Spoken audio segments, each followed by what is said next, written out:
Luke chapter 14 is filled with teachings and parables that challenge traditional views about status, humility, and the nature of God's kingdom. It also features several significant moments where Jesus offers insight into how people should live as citizens of God's kingdom, emphasizing humility, generosity, and the cost of discipleship. In verses 1 through 6, Jesus is invited to the home of a prominent Pharisee on the Sabbath, and there is a man present who is suffering from dropsy, a condition causing swelling. The Pharisees are watching closely to see if Jesus will heal on the Sabbath, as they have legalistic views about what is allowed on this day. Jesus asks them if it is lawful to heal on the Sabbath or not, but they remain silent. He then heals the man and asks them if they would rescue an ox or donkey that falls into a pit on the Sabbath. Jesus teaches that doing good and showing mercy should take precedence over rigid legalism. The Sabbath was made for man's benefit, not to bind him in unnecessary restrictions. Key message: the heart of the Sabbath is mercy and compassion. Jesus challenges legalistic attitudes and emphasizes doing good regardless of the day.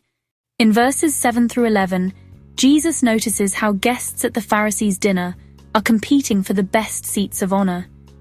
He tells a parable about a person invited to a wedding feast who takes the place of honor, only to be asked to move down when someone more distinguished arrives. He advises them to take the lowest seat and be invited to move up rather than risk humiliation. Jesus teaches that those who humble themselves will be exalted, but those who exalt themselves will be humbled. The key message is that true greatness in God's kingdom comes through humility, not self-promotion. The humble will be honored by God. In verse 12 through 24, Jesus then addresses the host of the dinner, teaching that when hosting a meal, one should not invite friends, relatives, or rich neighbors, as they can repay the kindness. Instead, he encourages inviting the poor, crippled, lame, and blind, those who cannot repay the favor. Jesus tells a parable of a man who prepares a great banquet and invites many guests. However, those invited make excuses not to come. One says he bought a field, another has just married, and so on. In response, the master tells his servant to invite the poor, the crippled, the blind, and the lame. When there is still room, the master orders that the servant go to the highways and hedges to compel more to come. The invitation to the kingdom of God is extended to everyone, but many will make excuses and miss it. Those who are marginalized and humble will respond, and God's invitation will reach people from all walks of life. The key message is that the gospel invitation is for all, but many will reject it due to worldly distractions. The kingdom is open to the humble, and God's mercy extends to those who are often overlooked.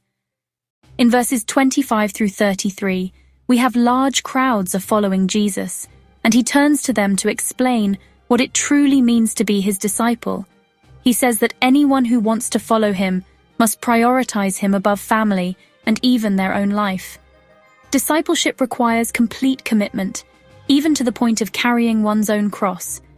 Jesus tells the parable of a man who wants to build a tower, but first considers whether he has enough resources to finish it. If he starts but cannot complete the building, others will mock him.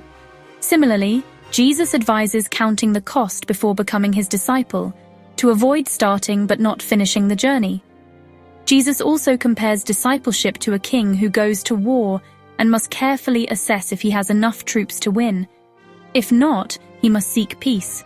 Likewise, following Jesus involves deciding to forsake all and follow him completely. The key message is that discipleship requires full commitment and understanding of the cost. It is not something to be entered into lightly, as following Jesus involves sacrifices and prioritizing him above all else. In verses 34 through 35, Jesus says that salt is good, but if it loses its flavor, it is of no use either for the soil or for the manure pile.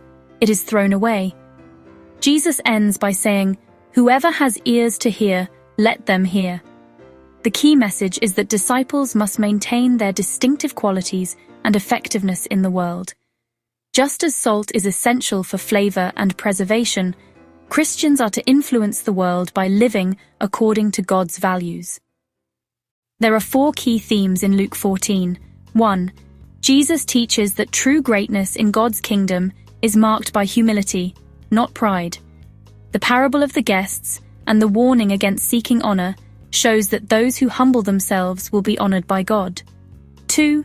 The Great Banquet parable reveals that God's invitation is for everyone, especially the marginalized. The kingdom of God is open to all who respond, regardless of status or ability to repay. 3. Jesus makes it clear that following him is not easy. It requires complete commitment and sacrifice. He urges his followers to consider the cost before deciding to follow him. 4.